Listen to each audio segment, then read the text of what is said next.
স্বাগত ডিবিসি সংবাদে আপনাদের সাথে আছি আমি ইশরাত জাহান উর্মি। এবারে জানাবো খবরের বিস্তারিত।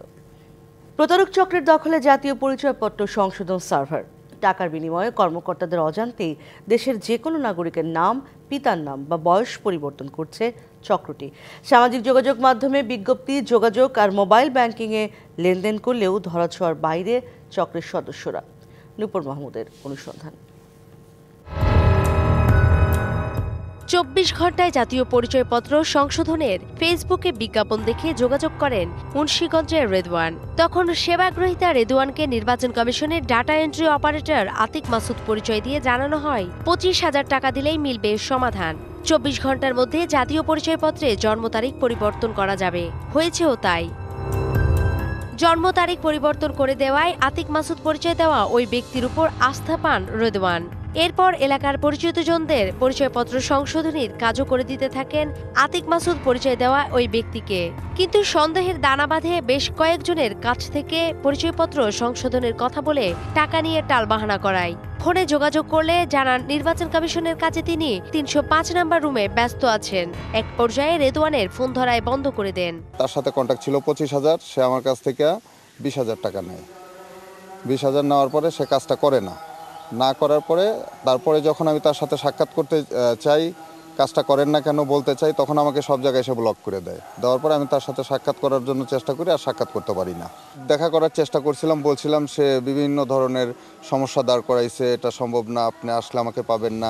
ডাটা এন্ট্রি অপারেটর পরিচয় দেওয়া আতিক মাসুদের খোঁজে আগারগাঁও নির্বাচন কমিশন ভবনের ৩০৫ নম্বর রুমে যায় ডিবিসি নিউজ।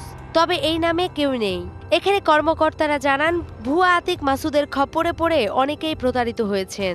৩০৫ নম্বর রুমের কথা হচ্ছে ৩০৫ নম্বর এই বিল্ডিং না, ওই বিল্ডিং তা না। আপনার নাম্বার নিয়েছি, নাম্বার নিয়ে ছবিও দেখায়, ছবি দেখায়, তারপর নাম্বার দেওয়া যায়, নাম্বার দিয়ে ফোন দিয়ে আমরা সব কথা বলার চেষ্টা করি কে লোকটা। ডিবিসি নিউজের হাতে আসা নির্বাচন কমিশনের এক তদন্ত প্রতিবেদন বলছে সিলেট, ফরিদপুর ও কুমিল্লা আঞ্চলিক নির্বাচন কর্মকর্তার ইউজার আইডি থেকে সংশোধন হচ্ছে এসব পরিচয়পত্র। তবে ক্যামেরার সামনে কথা বলতে রাজি না অভিযুক্ত কর্মকর্তারা। তথ্য বলছে প্রতিটি পরিচয়পত্রের সংশোধনের ক্ষেত্রে চক্র বা হ্যাকাররা কর্মকর্তার ইউজার আইডিতে ঢুকলেও আপডেট করার সময় ওটিপি যায় কর্মকর্তার মোবাইলে।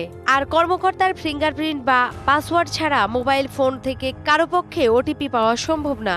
অথচ যেসব ইউজার আইডি থেকে প্রতারক চক্র এনআইডি সংশোধন করেছে সেসব আইডিধারীদের দায়মুক্ত দেওয়া হয়েছে। তাহলে কি চক্র আর জড়িত কর্মকর্তাদের রক্ষা করতে চায় নির্বাচন কমিশন? জানতে সংশোধন অনুবিভাগের মহাপরিচালকের মুখোমুখি ডিবিসি নিউজ। ৩ জন আরইও তারা আমাদেরকে লিখিতভাবে জানায় যে তাদের আইডি থেকে তাদের অগোচরে কিছু আইডি সংশোধন হয়ে গেছে, তাদের কাছে কোনো তথ্য আসেনি। আমাদের আইটির লোকজন বলছে এটা হতে পারে না, কারণ ওই কারেকশনটা করতে হলে তার কাছে একটা ওটিপি যাবে, কিন্তু আরইও জানে না। আমার সিস্টেমের লোকজন হয়তো সিস্টেমটা জানে, সে ওই ওটিপিটা ওইখানে না পাঠিয়ে এইখানে পাঠাইতে পারে কিনা, পাঠিয়ে সে ওই কলা কৌশলগুলো করে নিতে পারে কিনা, এইটা চেক করার জন্য দিয়েছে, ওইটার আমরা ব্যবস্থা নিচ্ছি। প্রতারক চক্রের জালিয়াতি বন্ধ করা না গেলে দেশের প্রতিটি নাগরিকের জাতীয় পরিচয়পত্র থাকবে হুমকিতে। নূপুর মাহমুদ, ডিবিসি নিউজ, ঢাকা। প্রতিযোগী দেশের ষড়যন্ত্র এবং রাজনৈতিক অসন্তোষ বাংলাদেশের তৈরি পোশাক খাতে অস্থিতিশীলতার বড় কারণ, এমন অভিযোগ তৈরি পোশাক শিল্প মালিকদের। তারা বলছেন প্রচুর অর্থ ব্যয় করে অস্থিতিশীল করা হয় দেশের পোশাক খাত, আর এ কারণে ক্রয়াদেশ চাচ্ছে প্রতিযোগী দেশে। ঝুঁকি প্রশমনের অজুহাত দিয়ে পোশাকের দাম কমান বিদেশি ক্রেতারা। ঈদ সামনে রেখে আবারও পোশাক শিল্প অস্থিতিশীল হওয়ার শঙ্কা মালিকদের। পোশাক রপ্তানিতে বিশ্বে বাংলাদেশের অবস্থান দ্বিতীয়। প্রায় ৪০ লাখ মানুষের কর্মসংস্থানের পাশাপাশি এই শিল্প থেকেই আসে রপ্তানি আয়ের প্রায় ৮৩%। তাই পোশাক শিল্প নিয়ে রয়েছে দেশি বিদেশি ষড়যন্ত্রও। শিল্প মালিকরা বলছেন জুলাই আগস্ট অভ্যুত্থানের পর লাগাতার আন্দোলন এই ষড়যন্ত্রেরই অংশ। পোশাক খাতে বেসিক্যালি যতগুলা আন্দোলন হয়েছে তার ম্যাক্সিমামগুলার পেছনেই ছিল আসলে আমাদের প্রতিযোগী দেশের ষড়যন্ত্র। শ্রমিকের আন্দোলনের নামে এগুলাকে অরাজকতা তৈরি করা হয়েছে। কোনো যৌক্তিক দাবি যদি থাকে সেটা কিন্তু সারা বাংলাদেশের সমস্ত গার্মেন্টস ইন্ডাস্ট্রিতে হওয়ার কথা, এখনও কিছু কিছু ফ্যাক্টরিতে আপনার কিছু অযৌক্তিক দাবি নিয়ে কিছু ঝামেলা হচ্ছে। ওয়ার্কাররা কাজে আসতো, কিছুক্ষণ কাজ করে কাজ বন্ধ করে বসে থাকতো, বসে থেকে একটা দাবি দিয়ে তারা কাজ থেকে বেরিয়ে চলে যেত এবং একটা ফ্যাক্টরিতে কাজ থেকে না বেরোলে তাদেরকে জোর করে বের করানোর চেষ্টা করতো। এই সিমটম কিন্তু খুব খারাপ।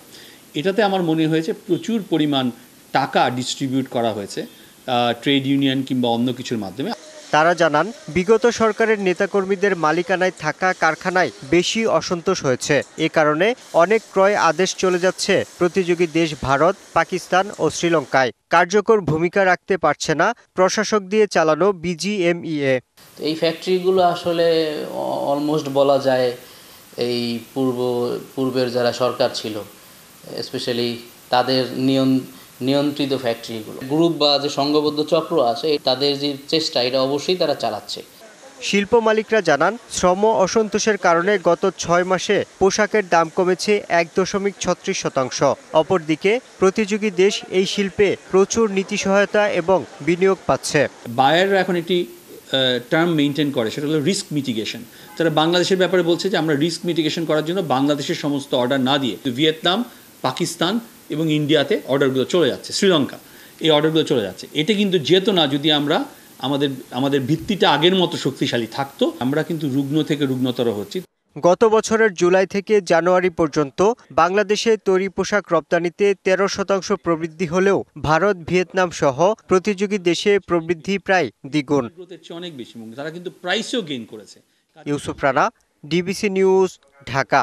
রাজধানীর বনানীর করাইল বস্তির আগুনে পুড়ে গেছে বেশ কয়েকটি ঘর। শুক্রবার রাত 1:15টার দিকে আগুনের ঘটনা ঘটে। ফায়ার সার্ভিসের 8টি ইউনিটের প্রায় 1.25 ঘন্টার চেষ্টায় নিয়ন্ত্রণে আসে আগুন। খবর পেয়ে প্রথমে 5টি ও পরে ফায়ার সার্ভিসের আরও 3টি গাড়ি যুক্ত হয়ে আগুন নিয়ন্ত্রণের কাজ করে। স্থানীয় ও ফায়ার সার্ভিসের সদস্যদের তৎপরতায় আশেপাশে ছড়ানোর আগেই নিয়ন্ত্রণে আসে বস্তির আগুন। বস্তিতে বসবাসকারী অনেকেরই আগুন নিয়ন্ত্রণের প্রশিক্ষণ থাকায় বড় দুর্ঘটনা হয়নি মন্তব্য করে ফায়ার সার্ভিস বলছে, পরবর্তী তদন্ত সাপেক্ষে আগুন লাগার কারণ ও ক্ষয়ক্ষতির বিষয়ে বিস্তারিত জানা যাবে। এই আগুনটা রাত 1:35 এটা নিয়ন্ত্রণে আনা হয়েছে।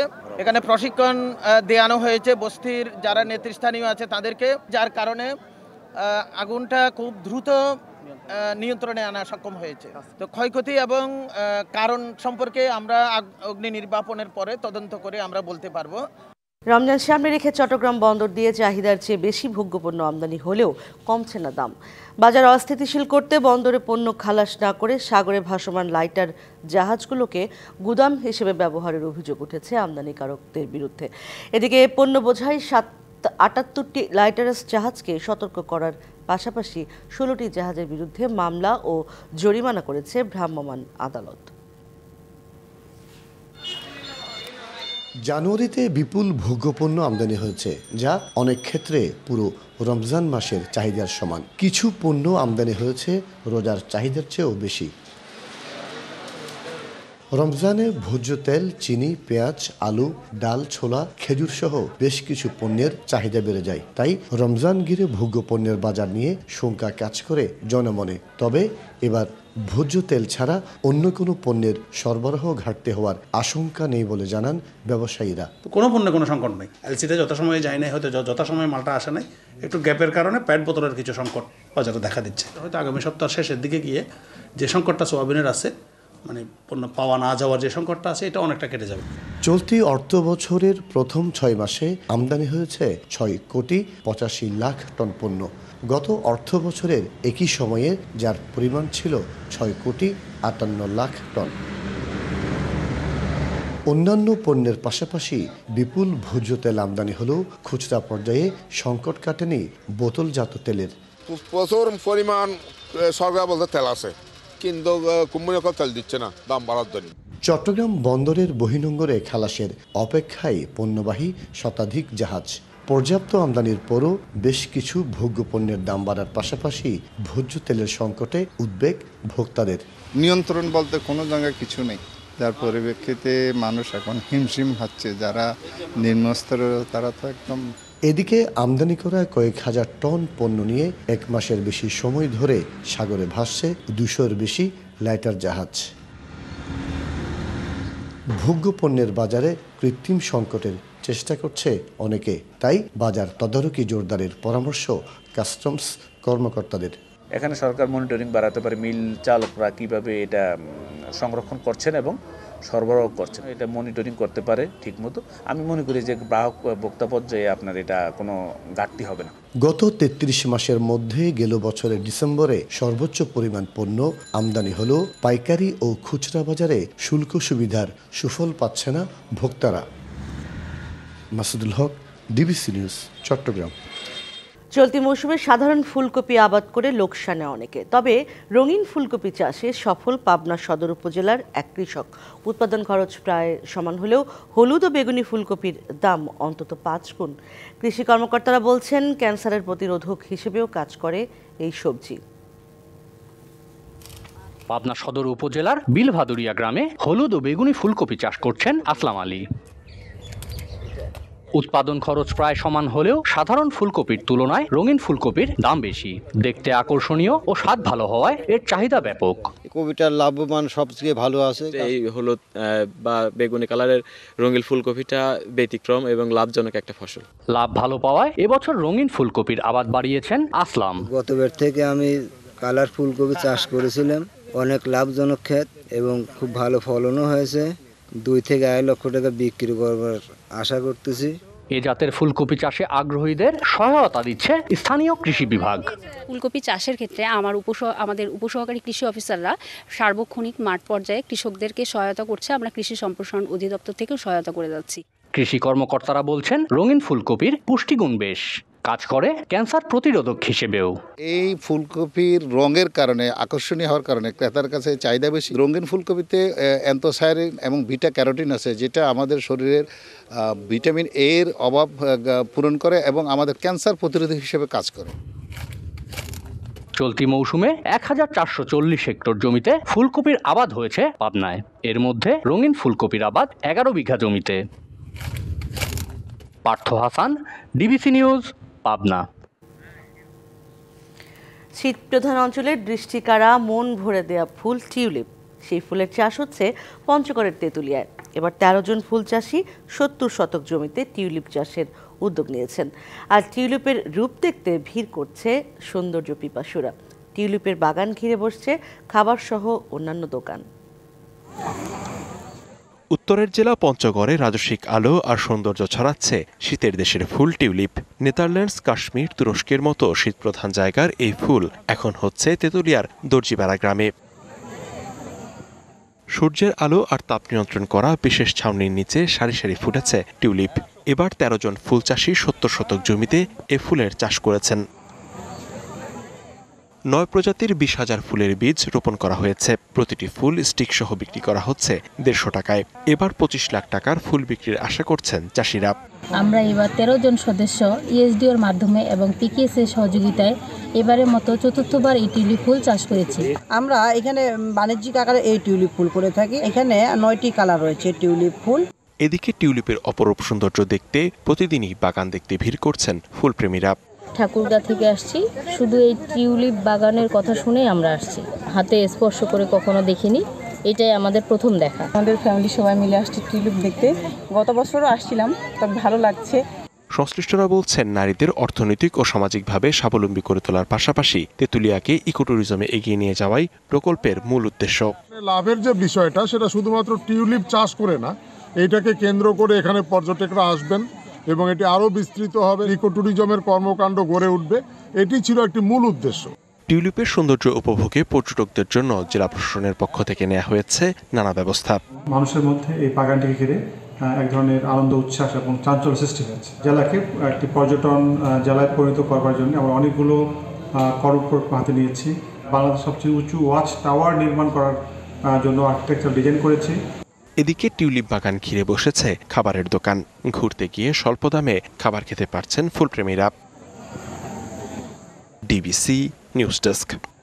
ব্রিটিশ লেখক সালমান রুশদিকে ছুরিকাঘাত করে হত্যা চেষ্টার ঘটনায় হাদি মাতার নামের এক ব্যক্তিকে দোষী সাব্যস্ত করেছে এক মার্কিন আদালত। স্থানীয় সময় শুক্রবার রায় ঘোষণা করে নিউ ইয়র্ক অঙ্গরাজ্যের চাটাউকোয়া কাউন্টির আদালত। 2 সপ্তাহ শুনানির পর হাদিকে রুশদি হত্যা চেষ্টা মামলায় দোষী সাব্যস্ত করেছে আদালত। 30 বছরের বেশি সময় কারাদণ্ডের সাজা দেওয়া হতে পারে তাকে। আগামী 23 এপ্রিল হাদি মাতারের সাজা ঘোষণার তারিখ নির্ধারণ করা হয়েছে। 2022 সালের 12 আগস্ট নিউ ইয়র্কের শিটোকোয়া ইনস্টিটিউটে আয়োজিত এক অনুষ্ঠানের মঞ্চে সালমান রুশদির ওপর হামলা চালানো হয়। রুশদির মুখমণ্ডলে ও ঘাড়ে 15 বার ছুরিকাঘাত করে হামলাকারী। এতে এক চোখের দৃষ্টি হারান রুশদি।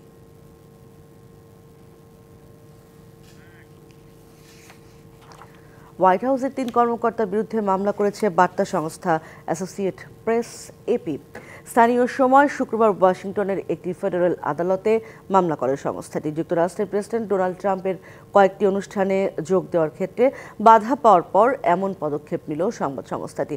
মামলায় নাম আসা 3 জন হলেন হোয়াইট হাউসের প্রধান কর্মকর্তা সুসান ওয়াইলস, উপপ্রধান কর্মকর্তা টেইলর বুধোভিচ ও প্রেস সচিব ক্যারোলিন লেভিট। মামলায় বলা হয়েছে, মার্কিন প্রেসিডেন্টের অনুষ্ঠানে অংশ নেওয়ার ক্ষেত্রে বাধা দেওয়ার মাধ্যমে যুক্তরাষ্ট্রের সংবিধানের প্রথম সংশোধনী লঙ্ঘন করা হয়েছে। সাংবাদিকদের হোয়াইট হাউসে প্রবেশ করতে দেওয়া হচ্ছে না, এমনকি মার্কিন প্রেসিডেন্টকে বহনকারী উড়োজাহাজ এয়ারফোর্স ওয়ানেও প্রবেশের অনুমতি দেওয়া হচ্ছে না এপি প্রতিবেদকদের।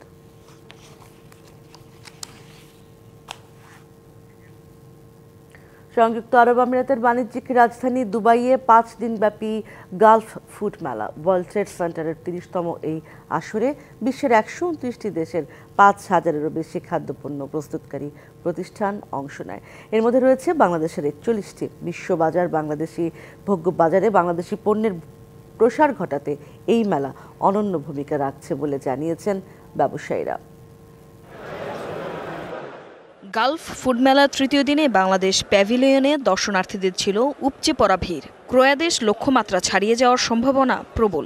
বিশ্ববাজার বাংলাদেশি ভোগ্যপণ্যে সয়লাভ করতে এই মেলা অনন্য ভূমিকা রাখছে বলে দাবি করছেন ব্যবসায়ীরা। দুবাইয়ে গালফ ফুড মেলার বয়স 30 বছর। আনুষ্ঠানিক শুরু 2009 সাল থেকে।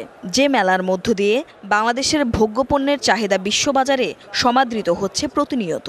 মাত্র 10 থেকে 12টি প্রতিষ্ঠান থেকে বর্তমানে এটি বেড়ে দাঁড়িয়েছে 41টিতে। আমাদের ব্যবসায়ী ভাইয়েরা বাংলাদেশ থেকে এসে আমাদেরকে প্রমোট করতেছে, আমরা ওনাদের কাছে কৃতজ্ঞতা, এবং সরকার যে এই ধরনের একটা সুযোগ করে দিয়েছে দূতাবাস এবং বাংলাদেশ দূতাবাসকেও জানাই আন্তরিক অভিনন্দন। প্রথমবারের মতো দুবাইতে গালফ ফুডে স্টল করেছি, আলহামদুলিল্লাহ আমরা খুব বেশি ভালো রেসপন্স পাচ্ছি। এবারের মেলায় বাংলাদেশি পণ্যের গুণগত মান দেখে ক্রেতাদের আগ্রহের অন্ত নেই। গেল বছরের $107 মিলিয়ন বাণিজ্য এবার দ্বিগুণে গিয়ে ঠেকবে বলে আশা ব্যক্ত করছেন বাংলাদেশি ব্যবসায়ীরা। মেলার 3য় দিনে বাংলাদেশি প্যাভিলিয়ন পরিদর্শন করেন রপ্তানি উন্নয়ন ব্যুরোর ভাইস চেয়ারম্যান আনোয়ার হোসেন, বাংলাদেশের রাষ্ট্রদূত তারেক আহমেদ, খালেদ মাহমুদ, কমার্শিয়াল কাউন্সিলর আশিস কুমার সরকার, ডেপুটি সেক্রেটারি জাকির হোসেন সহ ব্যবসায়ীরা। বাংলাদেশ প্যাভিলিয়নটাকে একটা নতুন আঙ্গিকে, নতুন পরিসরে সামনের দিনগুলোতে উপস্থাপন করা, অন্তত 500 স্কয়ার মিটারের একটা স্পেস নিয়ে আমরা আরও অধিকতর কোম্পানিগুলোকে সংযুক্ত করব। সরকারকে অনুরোধ করব আমাদের এই বিষয়টাতে, আমাদের এক্সপোর্টের বৃদ্ধির জন্য ফুড আইটেমের ওনাদের সহযোগিতাটুকু আরও বাড়াক। আমিরাতে নিযুক্ত বাংলাদেশের রাষ্ট্রদূত তারেক আহমেদ বললেন, বিশ্ববাজারে বাংলাদেশি পণ্যের বাজার সুসংহত করতে নানা অনিয়ম থেকে প্রবাসী বাংলাদেশিদের বেরিয়ে আসতে হবে। রেপুটেশন ক্রাইসিস আছে আমাদের, এখান থেকে আমাদের বের হয়ে আসতে হবে। এটা লং স্টোরি। বাংলাদেশ থেকে প্রোডাক্ট আউটসোর্স করেন, সোর্সিং করেন, তাহলে এই ডিমান্ড দিন দিন বাড়তে থাকবে এবং তখন আমরা একটা রিলায়েবল এবং বড় একটা সাপ্লায়ার হিসেবে আমাদের নিজেদেরকে প্রতিষ্ঠিত করতে পারব। এবছরও $1 বিলিয়ন বিক্রয় লক্ষ্যমাত্রা ছাড়িয়ে যাবে আশা করছেন ব্যবসায়ীরা। DBC news desk. সংবাদ এই ছিল এখনকার মতো। ডিবিসি নিউজের সংবাদগুলো পড়তে ভিজিট করুন dbcnews.tv আর ভিজিট করুন ডিবিসি নিউজের ফেসবুক পেজ এবং ইউটিউব চ্যানেল। সঙ্গে থাকুন।